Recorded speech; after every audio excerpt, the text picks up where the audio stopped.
jadi Rp541,9 atau terjadi kenaikan Rp41,2 41 miliar Rp41,2 miliar yang pertama adalah ICD. ICD adalah singkatan dari The Islamic.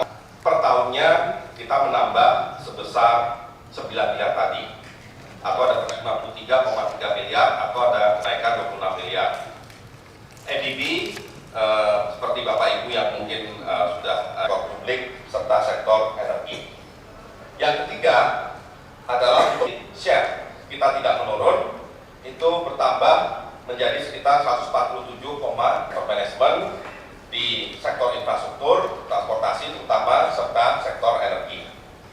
Atau anak perusahaan dari World Bank yang tentunya berpartisipasi untuk pengembangan sektor. Di sini sama dengan ICD tadi, dibutuhkan penambahan modal dari semua negara anggota. Partisipasi AFC yang utama mungkin bisa kami sampaikan adalah mereka sangat bisa, terutama masyarakat yang sulit mendapatkan akses ke perbankan. Nah, saat ini untuk loan atau pinjaman. Yang kelima adalah IFAD atau International Fund for Agriculture Development. IFAD adalah organisasi yang masuk. Nah, di IBA ini pertama kali, sebelumnya Indonesia adalah penerima dari IBA. Namun menurut lower middle income class, karena sudah masuk, maka sekarang Indonesia berubah posisi dari donor di dalam IBA. Nah, di sini Indonesia tentunya dengan kita Indonesia juga ikut bisa memberikan grant dan loan kepada negara-negara miskin di dunia panjang sampai 30 sampai 40 tahun dan tidak ada bunganya, interest free. Dan tujuannya adalah mendorong pertumbuhan ekonomi dunia, meningkatkan produktivitas standar hidup negara tanpa bunga bagi negara-negara yang tergolong negara miskin. Bayangkan kita kalau membiayai infrastruktur, kita punya berbagai pilihan, terutama yang berasal dari luar, selain dari ADB, dari Bank Dunia, dari IDB, Islamic Development Bank, juga dari AIF. Barangkali nanti AIF bisa diperluas, misalnya ASEAN Plus 3 mengikutkan Jepang, Cina, Korea sebagai sumber, bisa mencari fundraising sendiri dengan menerbitkan bonds atau mencari sumber pinjaman lain sehingga nanti. Ini mohon kepada kami dapat disampaikan keseluruhan rencana bisnis dan anggaran di Baik, Pak mewakili pemerintah bahwa untuk ada 2009, ada 2010, soal ini bersifat di bank mitra kerjanya, Pak Operasi. Berapa bunganya? Itu terus terangkum dalam sistem yang namanya treasuries. Berapa bunganya? Bunganya sekitar sama dengan jasa giro di counter Pak. Berapa bunga di Bank Indonesia? Sekitar 3%, Pak. 3%. 3% untuk BUMN Yang mereka berikan kepada kita, Pak.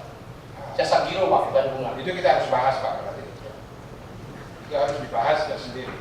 Nah, mengenai hal ini ada mungkin mohon kami jelaskan Pak. Ada kekhawatiran, concern dari Bank Indonesia bahwa beban bunga yang diberikan oleh bank-bank yang mengelola dana APBN itu membebani biaya operasional dari bank-bank sehingga berpengaruh pada rigiditas suku bunga pasar. Itu makanya saya tanya berapa bunganya. Karena yang kita berikan kepada BUMN itu kemudian mereka investasi ke bank-bank itu bunganya sangat tinggi. Apakah juga negara juga menggunakan pola seperti BUMN itu yang membuat bank-bank tidak mampu mendapatkan tingkat suku bunganya sendiri. Tidak ada strategi Menteri Keuangan sebagai pemegang saham BUMN untuk menurunkan suku bunga. Karena itu kita minta itu harus menjadi strategi. Menteri Keuangan menjadi penentu turunnya suku bunga Pak. Jadi itu perlu ada jawaban Pak. Begitu juga tentang rekening bond di BI. Nah, yang tidak liquid tadi bagaimana ceritanya? Yang tidak dikenal tapi tersebar Pak, antara lain di rekening bendahara pengeluaran. Ini sisa kas bendahara pengeluaran yang terdapat pada paket anggaran. Jadi masih ada di bawah pengeluaran bendahara pengeluaran dari Kementerian Lembaga. Oh, berarti Dia sudah kas menjadi di bagian BMU. polisi belanja begitu ya? Betul, itu menjadi bagian dari SAL juga Pak. Oke. Oleh karena itu tidak liquid ya Pak. Oke. Tapi apabila diminta, Itu terpengaruh perubahan suku bunga atau nilai tukar saya kata tidak. Nilai suku bunga berubah tidak? maaf Pak, mungkin yang dikenakan bukan suku bunga tapi jasa giro Pak. Jasa giro. Dan itu mengikuti tarif jasa giro di counter bank. Jadi Kalau kita perlu tahu strategi pemerintah dalam soal yang tidak liquid ini menggunakan jasa giro atau deposito atau investasi. Itu yang perlu kita tahu Pak. Jadi kita jelas betul bagaimana Menteri Keuangan mengelola keuangan negara sebagai bendahara negara. Apakah efisien ataukah menghambur-hamburkan. Itu perlu kita ketahui.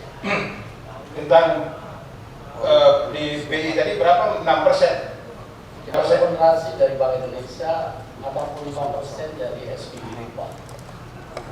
Oke.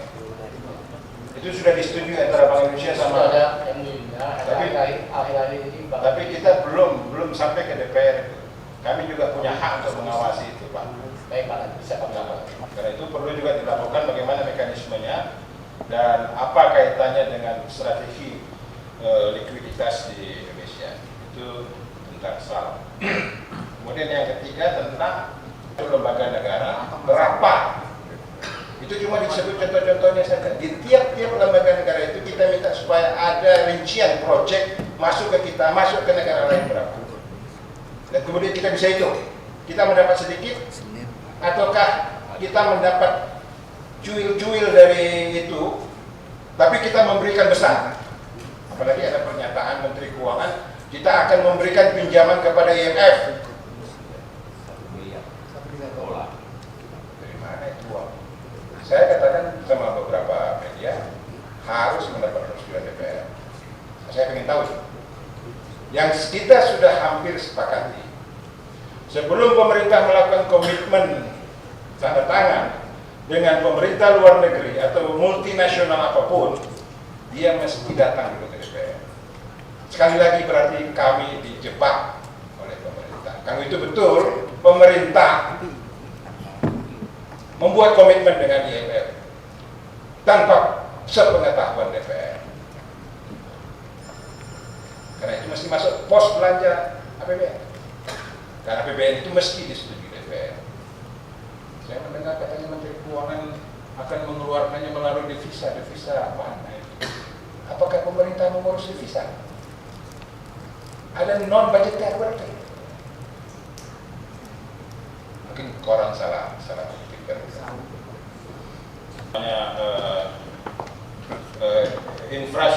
Infrastructure fund. Lari ke Vietnam berapa, lari ke Indonesia berapa. Seperti itu. Dan tadi Pak Bambang mengatakan kita pada posisi kedua. Berapa kalau gitu share di antara berapa negara dan seperti itu. Jadi nggak perlu lah sih. Kalau ini untuk meningkatkan kerjasama ekonomi internasional, oke, kita pikir-pikir. Kalau ini mampu memberikan keuntungan terbesar bagi bangsa, kita dukung sebenarnya. Itu yang harus dijelaskan Pak. Artinya, PIP ini menunggu DPR lupa. Nanti berperkara lagi, Pak Adianto. Saya setuju dengan Pak Lorenz. Kayaknya kita mesti menunggu keputusan Mahkamah Konstitusi. Belum ada apapun bisa kita setujui di sini. Kita meminjam lagi melalui SMA karena memang banyak sekali masalah peninggalan masa lalu. Kemudian menjadi salah satu syarat utama Pak untuk masuk dalam program restrukturisasi. Jadi setiap BUMN atau Pemda atau khususnya BDAM yang mengajukan restrukturisasi, persyaratan utamanya adalah penggantian pengelola yang pemilihannya dilakukan oleh kepala Pemda bersangkutan bersama-sama dengan DPRD. Itu salah satu persyaratan utama untuk masuk program restrukturisasi. Alhamdulillah setelah program restrukturisasi ini banyak sekali PDAM maupun Pemda yang melunasi utangnya sehingga mereka menjadi IAF adalah murni untuk mencari tambahan atau alternatif pendanaan infrastruktur. Jadi Pak Hari mungkin sangat paham bahwa kalau kita ingin membangun infrastruktur ada 3 sumber dana. Pertama dari APBN untuk proyek yang sifatnya publik. Pak Paman, bukan hanya EAF semuanya. Ya, ini Kalau EAF saya kira sudah oke, karena masalah. Ya, tadi saya Pak Hari nanya soalnya. Jadi saya jawab dulu Pak. Ya. Jadi pertama dari publik, kedua dari publik itu dari APBN maksudnya, kedua dari public private partnership, dan ketiga kalau BUMN kita yang terlibat. Nah, untuk EAF ini Pak Hari bisa tekankan bahwa ini terutama untuk mensupport yang publik. Jadi yang kalau APBN tidak cukup maka ditambahkan EAF bersama Pertanyaan saya itu Pak, ya. ini kan lembaga internasional. Ini kami sampaikan sekarang. Di besar secara negara Malaysia, nomor 2 Indonesia. Yang lain relatif kecil. Tapi kalau kita lihat pipeline-nya, nah ini Pak Hari dan Bapak Ibu sekalian, kalau kita lihat indikatif tahun 2012-2013 secara kasar, totalnya itu kira-kira 630 juta dolar. Indonesia adalah anggota dari lembaga-lembaga keuangan internasional ini sejak waktu yang cukup lama. Artinya ada kewajiban yang melekat kepada keanggotaan tersebut. Kedua, penempatan uang anggaran atau APBN di dalam lembaga keuangan internasional itu bersifat PMN, penyertaan modal. Jadi artinya uang yang ditaruh di masing-masing lembaga itu suatu saat misalnya Indonesia keluar dari lembaga tersebut, ya akan kembali menjadi haknya pemerintah. Dan ketiga, yang kami sampaikan di dalam rapat pada hari ini adalah komitmen yang sudah dilakukan misalnya ADB sejak tahun 2010 atau 2009. Waktu itu kesepakatan karena ada krisis dibutuhkan penambahan modal dari ADB sendiri, sehingga semua negara anggota diminta untuk menambah modalnya. Nah, besaran penambahan modal dari pemerintah Indonesia intinya adalah untuk menjaga voting share atau persentase dari shareholder. Jadi kalau misalnya kita shareholdernya 5%, kalau basis modalnya semuanya naik, berarti kenaikan kita adalah selama 5% itu masih bisa terjaga. Dan itu tercermin dalam angka-angka yang kami ajukan pada hari ini. Nah, mengenai manfaat, ini nanti akan kami sampaikan sesuai dengan saran Pak Hari secara detail, tapi supaya memberikan gambaran lebih jelas kepada Bapak Ibu sekalian. Pertama, misalkan untuk yang ICD. Yang ICD itu yang bisa kami sampaikan saat ini modal Indonesia adalah 9,5 juta dolar. Jadi yang kita tempatkan sebagai PMN 9,5 juta dolar. 2011 adalah ke Indonesia 8.973 juta dolar. Sedangkan saham kita di World Bank besarnya 1.697 juta dolar atau 0,95% dari total saham di Bank Dunia dari seluruh negara. Untuk IFC, investasi IFC di Indonesia dalam bentuk pinjaman 690 juta dolar, ini ke sektor swasta kebanyakan. Equity 89,5 juta dolar, kuasai equity 32,3 juta dolar. Sedangkan penyertaan modal kita jauh di bawah itu. Kemudian untuk IFAD, pinjaman IFAD ke Indonesia periode 1980 sampai 2008 itu 277,8 juta dolar. Sedangkan kontribusi Indonesia kepada IFAD adalah 46,96 juta dolar. Nah, kemudian khusus pada IDA, tadi juga terkait dengan pertanyaan Pak Ismet, untuk IDA ini Indonesia baru berpartisipasi. Sifatnya ini concessional loan, free interest, hanya diberikan kepada negara-negara yang digolongkan low income countries seperti utamanya adalah negara Afrika. dan sifatnya bukan bilateral antara Indonesia dengan negara Afrika, tapi Indonesia melakukan PMN pada antara organisasi internasional berbeda-beda, tapi rate-nya itu ya misalnya IF, ASEAN Infrastructure Fund, itu kira-kira hampir 3% bunganya. IF 3 per tahun ya, 3%, tapi itu sudah termasuk tinggi karena itu lebih tinggi misalnya dari ADB. ADB itu kalau tidak salah 1,5 sampai 2%, dan World Bank juga di sekitar itu. Cuma masalahnya Pak Nurdin, setiap negara itu punya ceiling pinjaman. Jadi istilahnya meskipun mungkin relatif murah dibandingkan pinjaman komersial, tapi tentunya setiap negara punya ceiling sehingga kita tidak bisa meminjam lebih dari plafon yang sudah ditentukan oleh World Bank untuk setiap negara. Pak Bambang. Yang mengkaji technicalities dari proses pengambil alihan. Salah satu kajian itu meliputi due diligence, legal due diligence. Dan kita memilih yang tengah, WITA, ya, karena berarti tidak ada pergeseran yang drastis, baik dari masyarakat yang hidup di timur dan barat, mereka ketemu di tengah. Kapan ini seperti juga disampaikan Pak Menko juga, dari tadi Pak Luki Eko juga menjelaskan bahwa waktu yang tepat itu secepat mungkin. Nah, secepat mungkin itu nggak bisa berasa gerusu. Kita harus siapkan, karena kita harus siapkan bahwa anak-anak kita misalnya dia bangun pagi, dia harus sekolah dengan situasi matahari tertentu, itu tidak menghadapi risiko-risiko tertentu. Kepada siapa kita harus peringatkan? Kan bukan kepada anak itu aja kan, kepada pengguna jalan. Ingat, selama 1 bulan ke depan kita sama-sama menyesuaikan diri agar anak kita ini sampai ke sekolah dengan aman. Demikian juga dengan para pekerja kita yang kerja di pabrik, kan datang pagi tuh.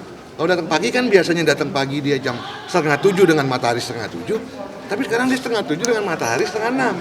Nah, itu juga ada pengaruh secara fisiologis mungkin. Setidaknya penyesuaian, apakah itu 1 bulan atau 2 bulan, nanti kita konsultasi dengan ahlinya. Nah, itu kita harus siapkan sosialisasinya itu. Sebenarnya apa sih Pak latar belakang penyatuan zona waktu dan keuntungannya sendiri bagi negara ini? Sebenarnya yang pertama ya, keuntungan dari sisi, sebenarnya yang paling tinggi keuntungan adalah kita bisa mempersiapkan putra-putri kita at least 700 hari dari sekarang. Ketika Januari itu ya, open market ASEAN, di mana pasar tenaga kerja kita akan mungkin bukan dibanjiri karena dilakukan bertahap ya, itu akan ada mulai masuk asing. Kita siap nggak? Nah, dengan suatu zona waktu berarti Metro TV, SCTV, apalagi nih, TV One, kalau jadi televisi pendidikan itu bisa siaran matematika sekali untuk semua anak SD. Kelas 3, kelas 5, kelas 4, mangga-mangga aja gitu. Nah, kemudian bahasa Inggris bisa juga jadi guru di sekolah di daerah tertinggal. Terus ada satu sekolah cuma punya tiga guru, tapi punya 7 kelas, 6 kelas, kan kesian. Nah, dengan adanya satu zona waktu, Kementerian Pendidikan bisa punya program bus. TV pendidikan muncul lagi ya, nggak tahu yang lama yang baru kita atur lagi nanti gitu. Reformasi birokrasi yang tadinya kagak ketemu cuma ketemu 3 jam, sekarang ketemunya 8 jam penuh. Coba bayangin, reformasi birokrasi bisa jalan dengan lebih cepat, at least kan kita harapkan gitu. Nah, itulah keuntungan yang sifatnya sosial. Itu kalau saya ribut ekonomi, ntar ribut lagi ya kan. Nah, memang ekonominya udah nggak usah dihitung lah, banyak banget dah. Ya, bursa. Kalau 1 hari dengan tambahan ini bisa 500 miliar tambahan transaksi. Basis pajak pemerintah atas transaksi tadi kan nambah. Ini akan dilakukan secara bertahap atau gimana Pak? Nggak bisa bertahap. Bertahap dalam arti kita melakukan betul-betul kajiannya seperti dimintakan oleh Pak Menko, itu adalah kita tahu pasti countermeasure apa aja nih. Anak sekolah, guru, kemudian juga pegawai negeri bagaimana, polisi bagaimana, apakah polisi dekat ke anak sekolah, kan ini kita harus pikirkan betul-betul, dan itu dipikirkan betul-betul oleh pemerintah. Jangan sampai ada satu kesalahan yang kita sesalkan, jangan sampai padahal ini untungnya besar jadi malah kok masuk angin atau apa, malah repot. Pak, ini saya dulu silakan dulu. Ibu dulu. Nah, soal ini kan lebih keuntungannya tuh yang bersifat ekonomi ya Pak. Nah, kenapa nggak BI-nya aja yang dibuka lebih cepat, kan itu toh nggak ada opsi, kita harus lakukan agar anak-anak kita itu waktu 2015 AFTA sudah ada bekal bahasa Inggris yang buat bahasa Inggris bisa 2 tahun ya, bahasa Mandarin bisa 2 tahun, pendidikan matematika bisa sekolah jarak jauh bisa jalan, e-education bisa langsung jalan, menjembatani kesenjangan yang selama ini kita hadapi. Itu nilainya nggak bisa kehitung, triliunnya berapa triliun. Kalau ekonomi sudah jelas, maka saya nggak mau ngomong lagi, harus berapa kali ketemu kita ngomong ekonomi terus, ya kan? Bukan hanya ekonomi, yang paling penting pendidikan, reformasi birokrasi, tapi nomor satu juga NKRI. Itu nggak bisa dinilai uang, ya kan? Boleh perang kok kalau gara-gara NKRI. Ya Pak, ini kan kalau kita lihat hitung-hitungan di atas kertas itu seolah penerapannya akan mudah, padahal realisasinya tidak selalu seperti itu. Menurut perkiraan Bapak, dari kajian yang dilakukan selama ini, itu kira-kira masyarakat akan terbiasa dengan perubahan ini sampai berapa lama Pak? Kira-kira masyarakat bisa sinkron dengan perubahan zona waktu ini? Karena ini perubahan pola hidup dan kegiatan masyarakat ini. Sebenarnya bukan memudahkan, tapi Indonesia bukan yang baru. Kakek kita ngalamin satu zona waktu, ya nggak bisa protes sama Jepang, ya kan? Tahun 42 sampai 45, 1 jam kita ngikutin jam GMT plus 9, ya kan? Terus banyak masyarakat kita yang sudah hidup dalam GMT plus 9. Kalau kita ke stasiun Bogor pagi-pagi 4:30, ketemu di sana tuh pagi-pagi udah bawa jalan. Saudara-saudara kita itu hidup bangun jam 4 pagi, itu GMT plus 9. Kan bisa nanti malah mundur kan? lagi Pak.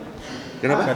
Karena biasa GMT plus 8 saja dia sudah bangun GMT plus 9. Ketika ini diubah GMT plus 7 dia sudah jadi GMT plus 9. Tidak.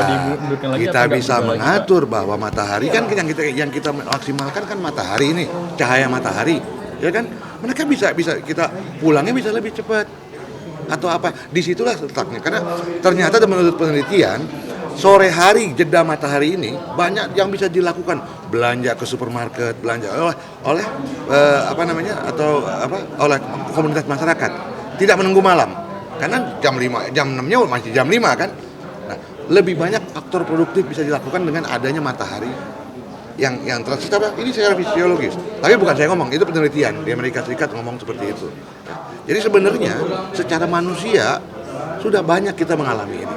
Teman-teman saudara kita yang tinggal di Bogor, di Sentul, di mana, itu hidup dengan GMT plus 8. Kalau yang jam 4 pagi, itu GMT plus 9. Karena 2 jam dari aktivitas sebenarnya kita mau kejar. Coba bayangin, masuk kantor jam 7:30, bangun jam 4 pagi. Kan berarti 3,5 jam dari rumahnya ke kantor. Take time. Nah ini kita akan longgarkan. Pengaturan logistik lalu lintas pun akan ada benefitnya. Ini diatur jam segini. Ingat loh, waktu 6:30 anak SD, ya kan, lumayan longgar lalu lintas kan. Tapi semuanya bapaknya keluar juga, akhirnya macet lagi ya. Pak, ini sedikit lagi kan perkiraan dengan perubahan zona waktu ini kan yang akan mendapat keuntungan signifikan itu daerah Indonesia bagian timur. Dan kemudian birokrasinya tidak harus menunggu Jakarta. Karena penyataan zona waktu akan seragam semuanya, jadi mereka tidak ketinggalan. Artinya kan perkiraannya pertumbuhan ekonomi di Indonesia Timur akan meningkat. Itu perkiraannya akan sampai berapa persen, Pak? Yang pasti ada sekitar 47 juta jiwa dibanding 237 juta jiwa, more or less sekitar 20%. Kalau itu jadikan sepakat dulu, karena hitungannya kompleks, PDRB ya taunya, ya kan? Nah, jadi taruhlah itu kita hitung 20%. Dari 825 miliar dolar loh. Indonesia sekarang 825 miliar kan dolar. 20% berapa? 170 miliar. Enggak nyampe 170 miliar. Setengahnya dari 170 miliar berapa? 85 miliar. Enggak apa-apa. Setengahnya lagi 35 sampai 40 miliar. Enggak, kita. Itu masih untung. Itu baru dari ekonomi. Itu kecil. Tapi pendidikan, reformasi birokrasi, dan daya saing sama tetangga. Sorry ya, ini masalah tetangga nih kita perhatikan juga lah, ya kan? Dan kita punya standing nama Beijing, Hong Kong, apalagi itu. Beijing, Hong Kong, Singapura, Malaysia. Itulah. Ya, kita jangan mau dikadalin lah, kita maju lah ya nggak? Persiapannya apa aja, Pak? Yang tadi ada tadi disebut dengan aset komponen itu adalah sosial, ekonomi, ekologi. Cermati. Di sosial tuh nanti teman-teman Hankam, Beplu ada di situ. Kemudian kesehatan, terus juga kalau di ekologi ada food security. Jangan-jangan ada pengaruh ke pangan nih. Kalau kita bangun lebih pagi, makan banyak ngemil, nasi goreng misalnya gitu kan. Itu kita, tapi intinya tidak menghalangi bahwa taruhan tertinggi kita adalah generasi kita yang 2015 akan masuk ke lapangan kerja. Itu we have to be ready on that. Kendalanya, Pak, kira-kira? Saya pikir kalau seperti yang disampaikan Pak Hatta, hampir dari sisi mudarat susah ditemukan mudarat, hampir nggak ada. Dan makin lama pendukung ini cukup bertambah gitu. Nggak ada keberatan. Kalau keberatan pun mungkin lebih ke arah yang oke, saya belum terlalu paham gitu ya. Tapi nggak mau saya isunya apa, tapi intinya belum terlalu paham aja gitu loh. Soal mempush orang kan, kayak anak-anak yang tadi mungkin belajarnya dia cuma setengah hari, ya itu dari jam 7 sampai jam 3. Kita akan memberikan bantuan kepada IMF sekitar $1 miliar Amerika. Ini kan tanpa dikonsultasikan dulu terhadap DPR. Anda melihat ini seperti apa, Pak? Ya, itu wacana, tapi pemerintah tidak bisa lakukan itu sebelum mendapat persetujuan DPR apapun, apalagi kepada lembaga internasional IMF kan. Jangan sampai ada balas jasa ya. Dulu IMF pernah membantu Indonesia, kita tidak boleh itu terjadi. Jadi negara kita sekarang sedang membutuhkan uang untuk membangun negara ini ya kan. Oleh karena itu pemerintah fokus saja lah bagaimana pembangunan infrastruktur negara ini, bagaimana membangun kesejahteraannya. Jadi tidak perlulah urusan bantuan-bantuan dan IMF itu. Gitu. Tapi sampai sejauh ini Anda sebagai duduk di Komisi 11 ini sudah mendengar belum adanya rencana pemerintah ini? Mengingat ini kan sudah beredar di isu ya, kita belum ini. Kita kan pingin kecuali kalau pemerintah datang menyampaikan itu, saya pastikan bahwa DPR tidak akan menyetujui. Tapi belum pernah dengar sebelumnya. Belum pernah dengar. Kalau ini bukan hanya isu, ini kan udah beredar di Kementerian Keuangan sendiri. Tapi kalau ini benar-benar terjadi, apa yang akan dilakukan oleh Komisi 11? Mengingat ini kan seharusnya mereka lapor dulu ke Komisi. Ya, apalagi menggunakan dana APBN itu kan harus undang-undang teman-teman harus mendapat persetujuan DPR. Baik itu dia mau berinvestasi mau apapun harus mendapat persetujuan DPR. Jadi dia tidak boleh melakukan sesuatu tanpa persetujuan DPR. Kalau terlanjur memberikan itu, Pak, apa yang bisa dilakukan? Tidak bisa. Itu nanti pemerintah bisa mendapatkan suatu hal yang sangat fatal bagi pemerintah kalau itu dilakukan tanpa melalui mekanisme yang benar sesuai dengan undang-undang. Hal yang fatal apa sih, Pak? Ya bisa nanti DPR menggunakan hak angket, ya, interpelasi dan sebagainya gitu. Kita belum memutuskan mengenai permintaan IMF kepada negara-negara anggota untuk sebenarnya itu bukan menambah modal ya, tapi untuk menciptakan dana untuk penanggulangan krisis di IMF. Jadi kita belum memutuskan. Tapi Menki itu begitu firm, Pak, kalau enggak, artinya ini kan dalam pertimbangan. Keputusan harus datang dari Presiden ya, bahwa pertama ya Indonesia adalah anggota G20. Jadi selayaknya memang kita harus berpartisipasi, tapi tentunya Presiden mempertimbangkan kebutuhan atau kepentingan luar negeri, kepentingan dalam negeri. Jadi belum ada keputusan, ya itu aja. Posisi BKF di sini bagaimana? Posisi BKF nggak ada apa-apa. Posisi BKF itu mensupport Menteri Keuangan. Berarti masih berkoordinasi untuk yang? Ya, pokoknya belum ada keputusan, ya itu aja. Yang caranya diambil dari mana, Pak? Nanti. Yang pasti tidak lewat APBN. Devisa cadef, Pak ya? Karena sifatnya ini cuma tadi, ini semacam IMF menjual surat berharga. Nah, dengan surat berharga tersebut, negara-negara anggota kemudian bisa membeli surat berharga tersebut untuk pengelolaan devisanya masing-masing. Pak, bunga yang ditawarkan nanti berapa, Pak? Ya nggak tahu lah, itu yang lebih ngerti BI lah. Ya saya nggak ngerti mengenai. Historisnya gimana sih, Pak? Menki bisa ditawarin ini, Pak? Bukan Menki, seluruh negara. IMF itu minta ke seluruh negara. Jadi misalnya Jepang udah komit 60 billion US dollar, misalkan Singapura 4 billion US dollar, Cina 43 billion US dollar, seperti itu. Jadi terserah negaranya mau sanggup untuk membeli surat berharga sebesar apa. Gitu. Jadi intinya ini membeli surat berharga. Jadi bukan ada dana yang dikeluarkan atau. Ya, kapan Pak? Tunggu Pak. Bambang Brojo menjadi. Tapi kapan bulan ini?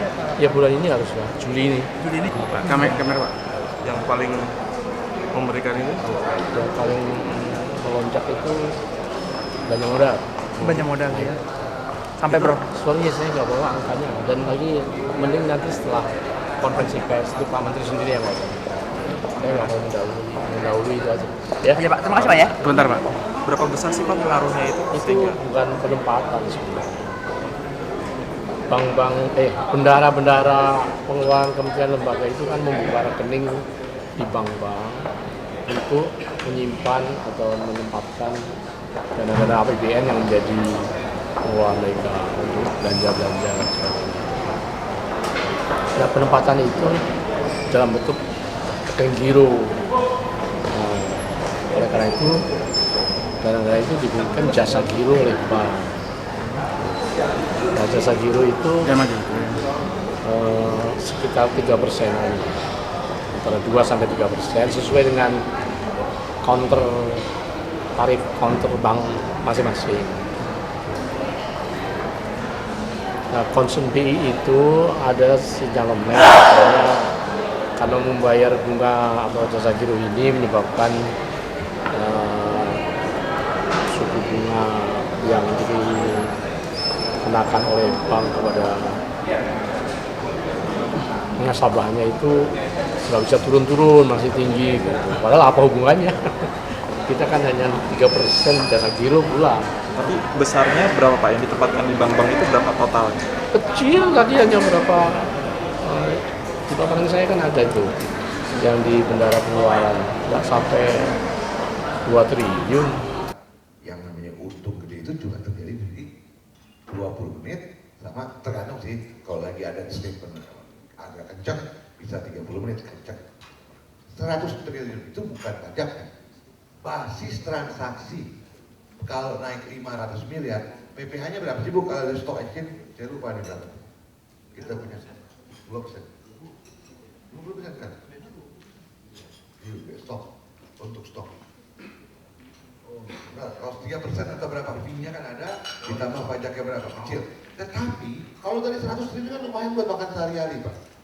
2%-nya aja udah berapa? 2 triliun dapat pemerintah. Kalau mungkin kalau buat bikin sekolah berapa biji sih ya? Nah, 2000 sekolah kalau 1 miliar satu, RSPI berapa biji kita bisa bikin?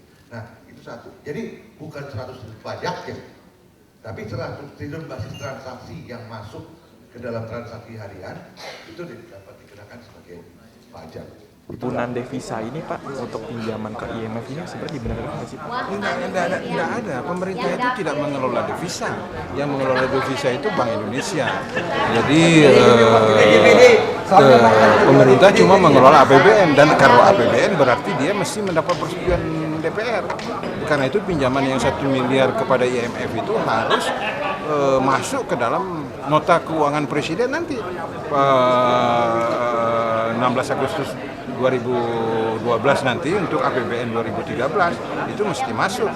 Tapi kan saya mendengar itu mesti direalisasi Oktober. Jadi bagaimana, saya tidak mengerti juga itu apa dengan cara apa pemerintah. Menurut saya kalau pemerintah mengeluarkan dana tanpa persetujuan DPR itu ilegal.